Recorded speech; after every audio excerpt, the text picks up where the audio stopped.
Hello and welcome, everyone. Today is April of 2025. We're actually on the 8th. We have a live audience here with us, and we're grateful for you taking your time and your attendance. We're going to run through the slideshow real fast for a Digital World Town Hall meeting. We'll primarily focus on an update for the last week and then general Q&A.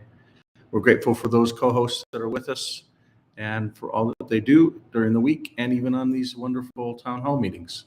This is a private membership association. Some of the things we are talking about may be forward-looking.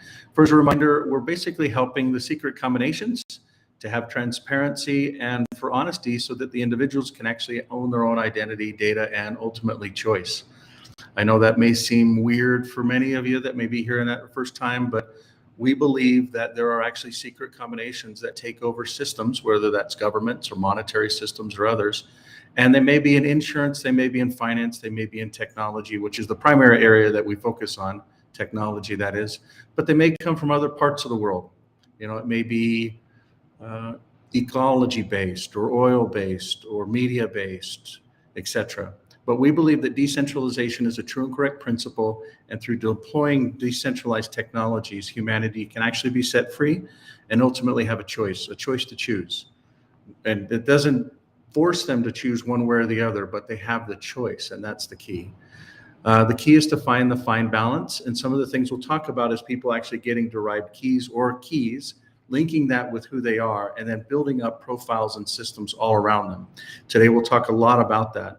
Today, we'll primarily talk about systems that will tie to wallet, maybe other elements around finance and credit scores, and then other elements around logins. We'll also touch on two separate topics around social platforms. So we'll talk on that as well today. We always touch on that. We have for a long time, but we will discuss how the different identity profiling systems can all come together, really through connecting the physical and digital worlds together through decentralization as well as sustainability. So the top things that we're focused on today and this last couple of weeks have been on the exchange side of things relative to phones, homes, automobiles, and then we'll talk about community. So again, exchange making massive progress. As a matter of fact, yesterday was the first day that I actually saw some of the new exchange tools, and a decentralized exchange stood up for one of the 4 exchanges.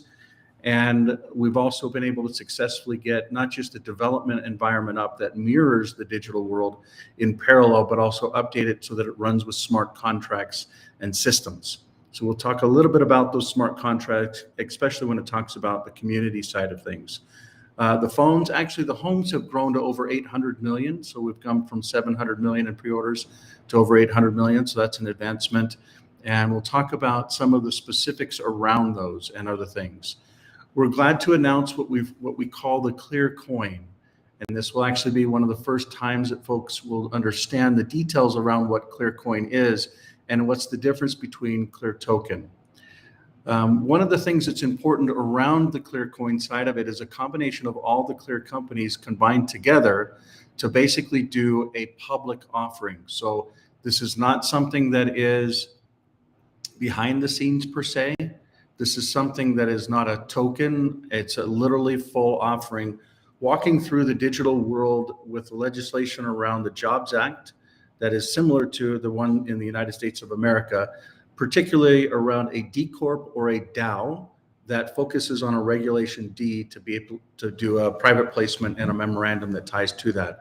We're also going to talk about the community, the Clear community, and collaborations and some of the elements there. There's an updated plan that we'll go through and parts and pieces of how the actual structure works. So within the different environments for Fund 3, 2, and 1, we basically have different companies, and these different companies have different valuations, different tokens, and they all tie into a coin. So 10% of each token, all of the holdings of each token. So each token has 10% that goes into the Clear Coin, so to speak, and that basically goes to the world. And we're going to talk a lot about, for those of you that have been with us since the Clear community days, you'll remember we stood up a system and we had it up for about 4 years We went into the industry very early to test a lot of the different technologies around, could we actually replace Facebook or Twitter, back then it was Twitter, or LinkedIn, all in one application that is primarily driven by the individual being free and independent? And would there be adoption within that? So one, could it technologically actually happen? And two, would the adoption side of it be viable? And we validated both of those things were real. The thing that we didn't do was we didn't set up the right authentication systems right out of the gate. And so literally a rebuild was imminent in the future. What you're seeing here is a Clear Community blueprint, which basically ties to this version 2. So there's a new document that's out that will actually tie to going to market with aligned approaches in marketing. So the general side of it is basically imagine a community platform that actually ties to multiple different outcomes and systems. And we'll talk a lot about those in future events, but one in particular is about marketers marketing to a decentralized identity and pay them in real time, but then also other environments where we basically market within that environment. And we would market things that are deals, what we call deals. So imagine, for instance, each one of these is actually a deal or a float where it has like you can see here, you've got insured, Dow, food, energy, fuels, assets, credit, autos, homes, etc. So these are different digital assets that would actually be on the exchange, would have their own marketing effort that would tie to them, primarily to accredited investors, but they would have a bonus, a reward, maybe trademarks, maybe patents, but these were basically tied to the different ecosystems. There's a little bit more of them, but you can see how they basically can come together from a alignment around a project that has a particular focus, or maybe it's a different company. Maybe it's not even tied to any of the things that we've typically talked about with the Clear companies, but maybe it's a third-party company. Maybe they want to come on, the cultures are aligned, the investment criteria and archetype is aligned, and they want to be listed. They want to list along with other different companies that would want to actually come on to this, not only on the exchange, but also on a platform that would actually allow them to basically fundraise. Some people are familiar with what's called a Reg C or a Reg CF or a Reg A or a Reg A or a Reg D, or I should say a Reg S. So this is an example of how it can actually come together and be automated. This particular one is around Clear Cellular. There are other companies that we're working with doing these on, and they will tie to the exchange as well as other assets. This is something that will actually help the individual be able to profile themselves. So imagine someone actually comes in, they've logged in with their decentralized identity, and then they can log into a particular financial institution in mainly North America today. There's other ones around the world, but the goal is to tie the fiat environment. So banks, credit unions, investment organizations, something that you may have a debt or a loan against, and combine that with a decentralized environment. So this interface here meets this interface through whether it's, and it'll be web-based initially. So it'll be the community as well as all of these other tires, these other integrated systems will all be mobile and web-based, and the web environment will start off of the mobile environment. So what we're seeing are maybe you've got different assets that are digital, and then different things that are physical as well. Maybe you've got loans, maybe you've got bills that are getting paid, maybe you've got budgeting, maybe you've got other institutions that you want to pull in, you want to see a consolidated view. Maybe it's a checking environment, an investment environment, a savings environment, and you want to be able to go through and actually understand what is being paid, where it's going, how it's going, and you validate across all of your different accounts. So it doesn't matter if you've got 3 banks and 2 credit unions and 1 mortgage and 3 auto, you can literally link these all together, identifying who you are, building up a reputation, understanding your net value that you have. Maybe you've got some assets, maybe you spend it a certain way, but imagine the power of the fiat world what we call the physical world, connecting with the digital and decentralized world with you as the individual, being able to build out your own identity, your own reputation, your own score that ties to all of it. That's massive. So if you're not paying attention, these topics are huge, especially when it starts tying in to other environments. I'm going to go ahead and just take questions, thoughts, comments. There's a lot that I just went through. We can go through and kind of decouple those as we go through it. But anybody have any feedback or things they want to add or review to what we just went through?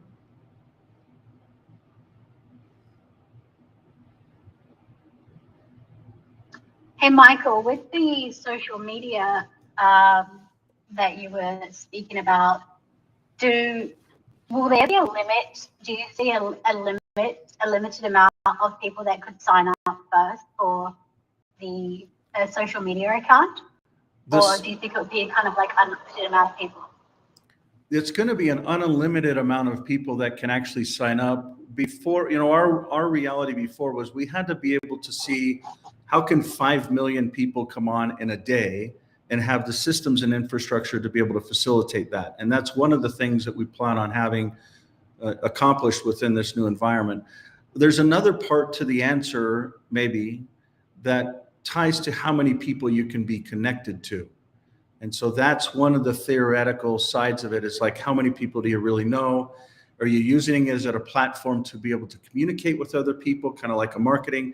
And that's another thing, is there'll be a marketing back end side of this where marketers can actually build what we call a ping profile to be able to tie and pay or ping them with a fund, so to speak, to be able to allow people to make money within the environment. So can they connect to, right? Like for instance, on LinkedIn, I think you can connect to 15,000 plus. On Facebook, I think it's 5,000 plus, and then, or around 5,000, then they can do following. Which, by the way, my Facebook profile, I think we finally got rid of that other guy after like at least 40 people saying this is not real. It took them almost a month. But to answer your question, there'll be a limit on how many people you can connect to, but there won't be a limit on how many people can come into the environment. Does that make sense? Yeah, absolutely. Yeah. Okay. Other thoughts or comments? We just went over two pretty big things, Clearcoin and the community. Those are two big topics. Any kind of feedback or holes or concerns or anything would be valuable. Needs to make sense to this body before we take it to the rest of the world, so to speak. I mean, I wish that we had this about 5 years ago. That's for we sure. did. Because I've done. I know we did, but not not so sophisticated as it will be. So, but I've done a lot of work in like schools with decentralization and teaching, and it would have been good to have that reputation, like what we're talking about now, to have that reputation built up as reputable. But it's very exciting. Yeah, that's exactly right. That's exactly right. Do you remember using the old Clear community? I do. I think I've still got the login. That's awesome. So if you remember using it, can you provide your feedback of what? I know that one of the big features that we had out was the ability to export photos and albums and all your content from Facebook from the day that you started it. So for me, it was like 2008 or 2000. It was a long time ago. And I was actually able to export everything and then import it into the Clear community. Did you do that as well, or did you use any of those kinds of features? Yes, I did that. Yeah, wow. I did that. Yes. I made a step-by-step guide how to do that. So if anyone needs to know how to do that, then just reach out to me, and then I can help you guys through that. But I deleted my Facebook about 12 months ago. Oh, that's awesome. Well, now folks will have a place where they can go and not have to deal with a lot of the same issues. And one of the goals is to be able to integrate in with other environments. Maybe that's X or TikTok or LinkedIn in a unique way that adds value for all. But does anybody else remember the Clear community from, I think it was 4+ years ago? Anybody else? Looks like we've got a question from Mr. George How do I buy Clearcoin? You can't buy Clearcoin today. What you can do is in the Clear community, you'll be able to get Clear tokens, and those can be converted over to Clearcoin. So that's one of the perks of jumping in early. One of the other things that we were thinking about was having Clear rewards be an off-ramp. So for folks that don't want to do things that are decentralized, but they still want to get some of the marketing sides of it, they'll be able to do that, and that'll work with the normal fiat system. Also, the rewards tying into the bonuses. So for people that get in early, just like on the funding side of things for accredited investors, if they're in early and they stay in, they can actually get bonuses. One of the goals is to be able to do that for early adopters, like the people that are here. You know, you've been with us for a long time, and it's a matter of, you know, just understanding it and spending the time, so to speak. So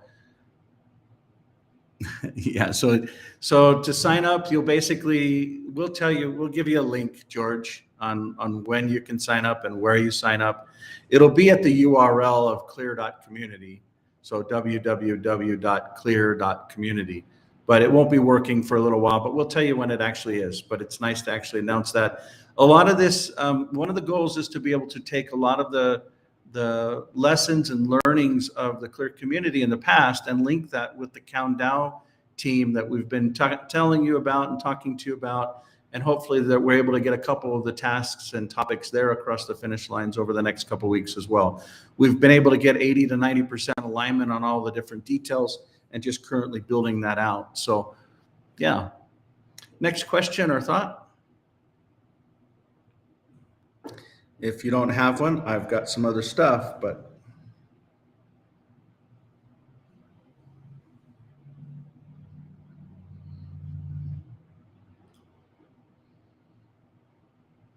okay. So can anybody guess what this is?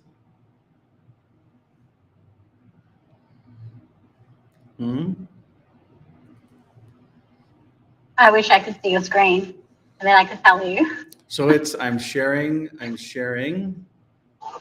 video it's feed. because I'm on the app. Can anybody see what this is? Boy, we have an audience that's asleep today. Can you please explain like it? a Like, ring. I can't see your screen. Yeah, It's not clear, Michael. It's very fuzzy How and would you it's explain it to freezing somebody up. that was blind? Looks like a ring, Michael. that's exactly what it is. So this is Is that Happy Sleep? this is the first device. So for those of you that have been around, you've seen us show similar stuff over the years.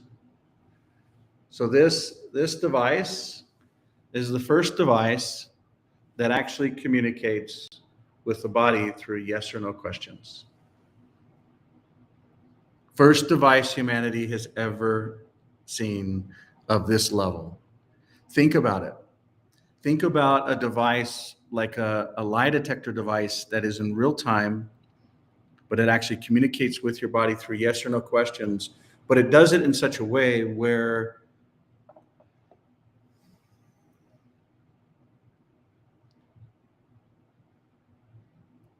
imagine you can own your own data instead of centralized systems owning it. And then you take that to a community where you own your own data, we're not just talking about data around photos and posts and videos and comments like a journal, but how you normally live your life. So you live your life with, monetary systems, bills, statements, reports, and all of those systems have actually already KYC'd you or know your customer or what they call AML or anti-money laundering. You've already done all of these things, but you tie that financial profile together with a health profile, but you own your own data. You own your own identity. Does this make sense? Is this clicking for folks? So Yes. Does that have any artificial intelligence attached to it? today it does. It's primarily around one use case and archetype around sleep and really getting a good sleep. But once that's completed, you'll see that it expands to many other examples and archetypes. So for those that have been with us for a long time, we've talked about this, we've gone over this, and it is finally here. This ring is actually in the United States of America. I know most people are from other parts of the world, but it's actually fully FDA approved. You can do many things with it, but in my opinion, what we're talking about is very, very underrated and very, very misunderstood from an ability for the individual to finally own their own identity and data. Now, the goal is to create a counterbalance against systems where people can actually provide value. No, we don't want to go to that one. I want to show you one screen that kind of ties it all together.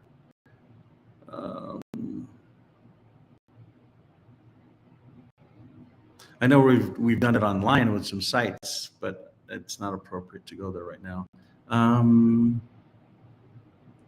Yeah, so imagine this is a good example. So imagine you basically get, financial as well as health, as well as your own ability to actually own and control your own identity and data, and then prove who you are and prove the jurisdictions that you want to be associated with, instead of just being stuck into particular jurisdictions. That's a big part of what this actually is going to enable.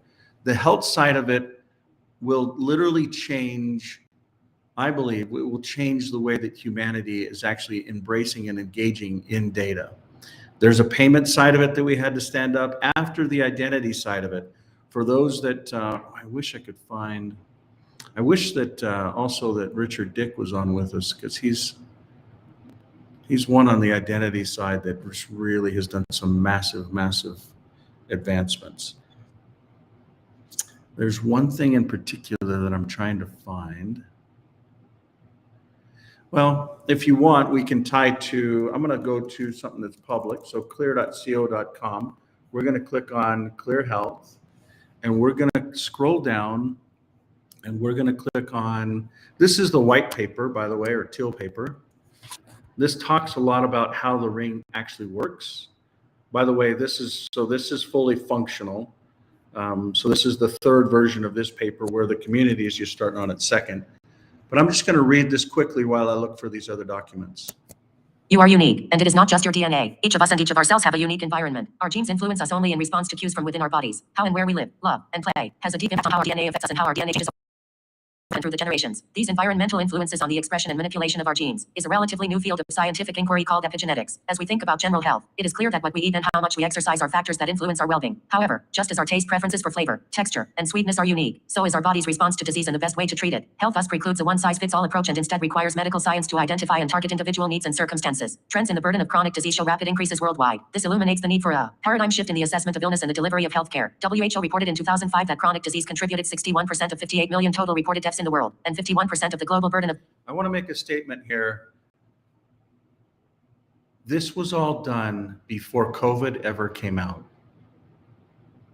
And I believe that this business hasn't even launched yet. There's other pieces of it and technologies and spins, but the real reality of bringing all of this together has not even started yet. We're talking about the parts and pieces just coming together now. A community that has massive ability to have marketers tied to them, but they own their own data, they own their own identity, and it's data that humanity has never even really seen yet. Think about what we've experienced in the last year with AI, but think about AI being private to the individual and then ties to who they are even more so. So I'll keep Disease. going. In 2007, the WHO predicted that this burden would increase 17% by 2017. They weren't far off. In 2017, the burden of chronic disease was up to 62% globally. This is a worrying trend, not only because chronic disease already affects large portions of the population, but also because they now appear much earlier in life. The world is experiencing sick children and young adults in greater numbers than ever before in our history. There are millions across the globe suffering from mystery illnesses. Mounting medical research demonstrates that chronic illness can be tracked to inflammatory processes. Inflammation is the body's response to stress, whether it be a bacterial or viral infection, toxicity, physical trauma, or mental and emotional stress. The body will respond with inflammation to try and mitigate the problem. When the inflammation becomes chronic, the body's systems no longer work synergistically. Disease then becomes even more debilitating and harder to treat because the imbalance triggers more inflammation, and a systemic degrading feedback loop ensues. Unfortunately, current medical science does not yet have the tools to diagnose and treat disease at this level. The current approach divides the body into parts, body systems, and physicians are trained to target specific systems, not the body as a whole. But it is now clear that So really think about it. These systems that we're looking at here are systems that humanity has put a word on or a definition on. Do they really understand how these different systems, like the lymphatic system, do they understand how that ties to the endocrine system, or how that ties to immunity, or how, all of it really connects together? I believe that we're just barely starting to scratch the surface, and technologies like what I just unboxed and put on my finger is one of those that will actually help to jumpstart this into the future. I'll go ahead and read the rest for you.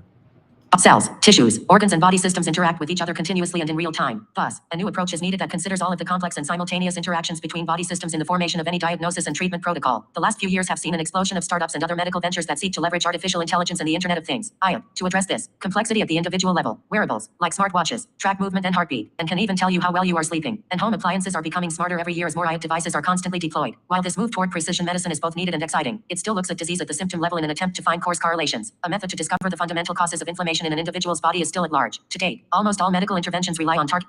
I want to put a comment out there. Again, this was over 4 years ago, and we made an offer to purchase a company called Ancestry DNA. Ancestry was one of 2 companies that really did a good job of tracking DNA, and it was more from a genealogical standpoint, whereas 23andMe was tracking it from a health standpoint. 23andMe this last month has basically filed for bankruptcy. I believe that BlackRock or a BlackRock-based company will actually purchase the intellectual property or the assets associated with the reports of all the scans.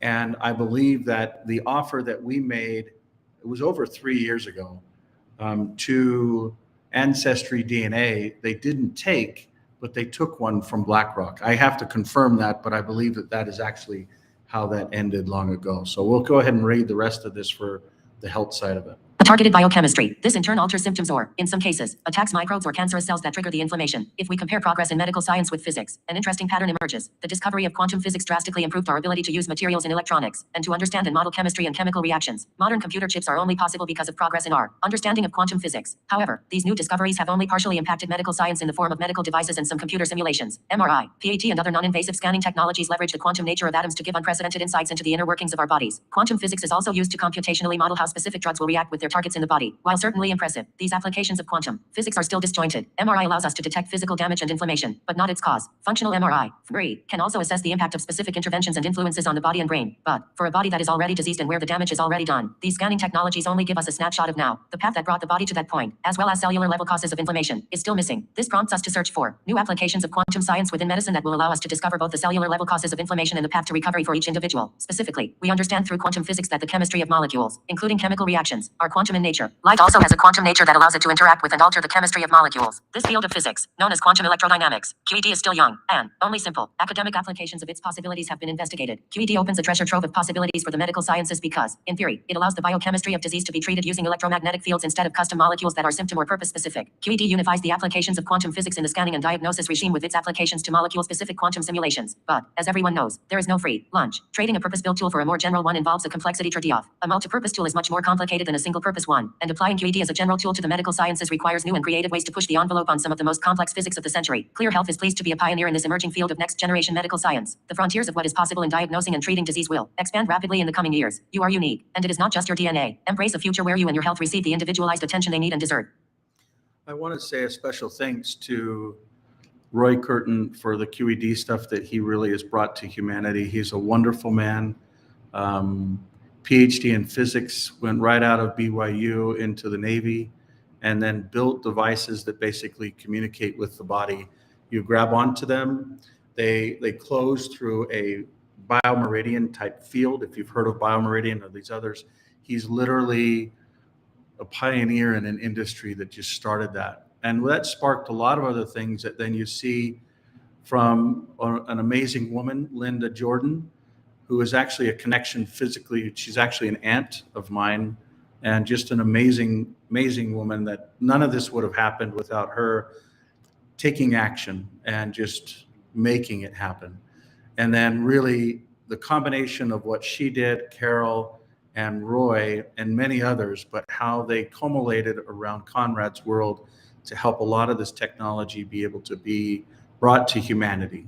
And I cannot say enough, but I'll leave it at that. But the point being is, this is a massive step forward. The advancements that these teams have been able to accomplish is unprecedented. I mean, in my opinion, we look at some of the documents inside of here. This is confidential and some of these white papers and things, but these studies in and of themselves, I believe, are worthy of a Nobel Prize by themselves. Amazing, amazing things. So let's see. Yeah. So that being said, the combination of the ability to bring together, let's see if I've got this.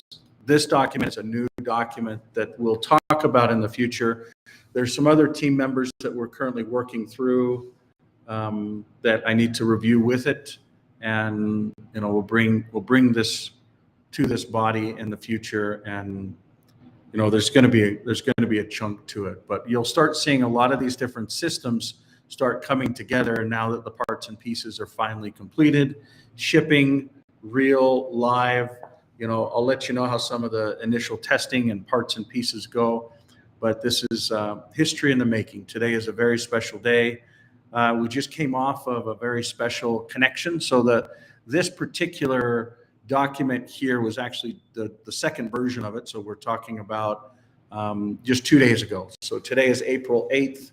We're talking about April 6th is basically when this Clear Community version 2 will be agreed and launched. And again, we hope to have a lot of the Candau folks involved and a lot of different advancements there. So we're grateful for those that are involved and have continued to really just learn over the years.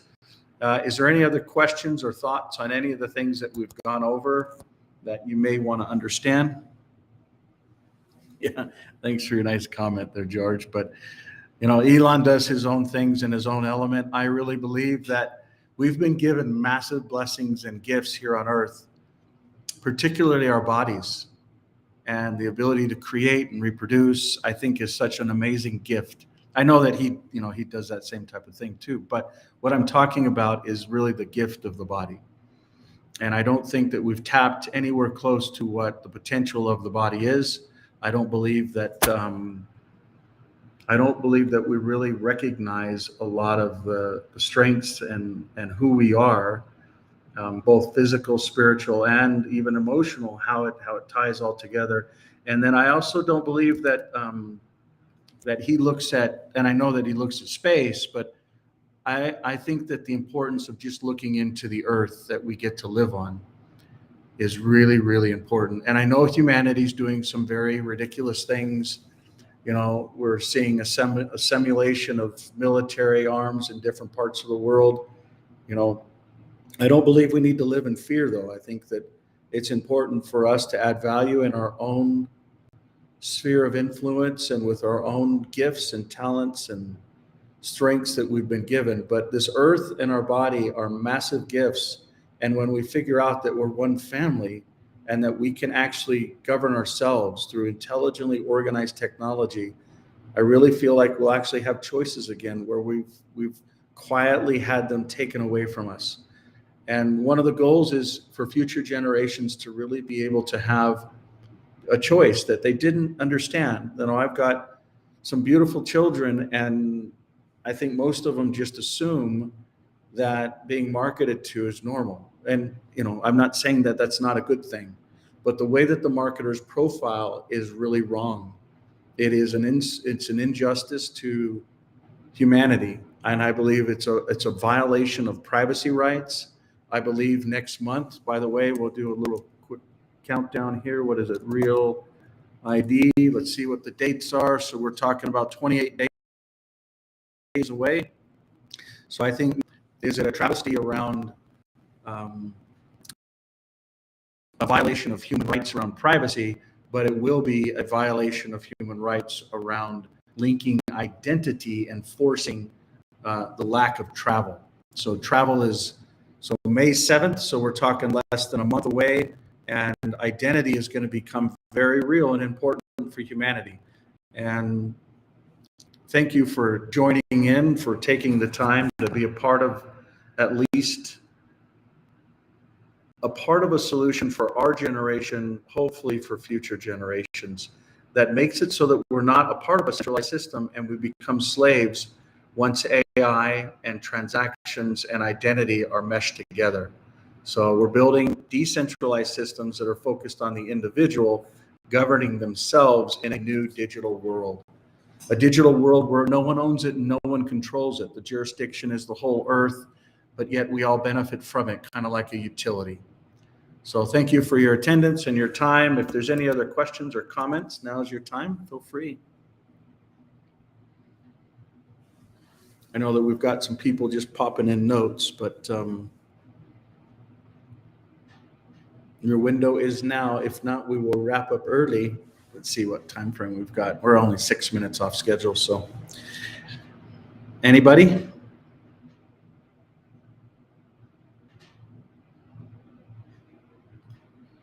We'll wrap up with a video. Here we go.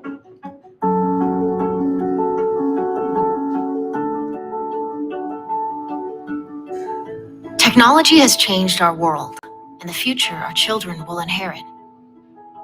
But with every convenience, we give up a bit of our privacy. The root of the problem is not technology itself, but rather centralized control of the technology we use every day. Companies like to say, we collect data so that we can improve our service. And that's true. They collect data, and some of it is used to improve the service to you. But even more of it is analyzed to train what they call models, patterns of human behavior. So once I have big training models, I can see how people with these characteristics typically behave over time. And that allows me to fit your data right into that arc and to predict what you're likely to do, not only now, but soon and later. What if we decentralized our digital lives? That means our data would be stored in several places, and everything we do, from managing our own healthcare, finances, even everyday activities like shopping and sharing, are under our control. That's what decentralized means, taking the control away from a few big companies and giving it back to the individual. Our data should belong to us. I'm a huge proponent that your data is your data. That's where I start from. Companies conveniently, in the absence of any organized system to say otherwise, say that they own the data. They collect it because you use this app or this device or this platform. People will start thinking, well, hang on a minute, what am I worth to you? And is that worth what you're giving me in return? Decentralized systems allow the benefits of capitalism to reach into every corner. It's the difference between the abundance mindset of decentralization and the scarcity mindset of centralization. We need the media and civil society organizations to sort of step in and insist that somebody start protecting our privacy and our data, because right now it's not happening. Humanity fundamentally is a lot stronger than digital media, and will start to reassert itself over it, and will contextualize itself accordingly. We are beginning a time of abundance. If we empower the citizenry with the proper tools, respect their privacy, and give them the choice to be part of the solution, fear will dissipate and opportunity will grow exponentially for all.